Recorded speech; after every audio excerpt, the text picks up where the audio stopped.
落甲佫看煞，咱来看枪。泰国有一只枪伫顶咧拜五生双生仔，生出一只公的，一只母的。枪母毋知影家己生双生仔，险险啊，甲其中一只囝打死，加在工作人员赶紧出面阻挡。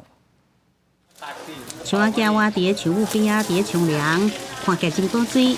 泰国第二首都大城府顶礼拜五，枪母生一只公的甲一只母的两只古水的枪仔囝。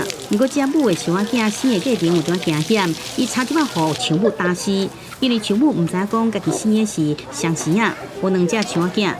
36岁阿周枪贾母主理，伊生的是80公斤的公的枪仔囝。无到20分钟了后，60公斤重的这只母的枪仔囝也生落啊。贾母主理无生过双生仔，当时以为讲后壁生的这只枪仔囝是入侵者，是时间真歹来攻击这只枪仔囝，大家去换来甲枪仔囝拖走。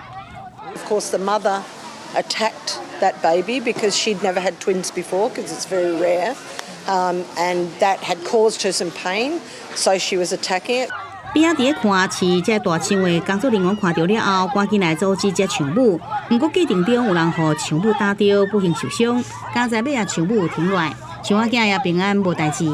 准枪母已经接受家己生两只枪仔囝，也来按照泰国的习俗，两只枪仔囝会等到出世7天了才号名。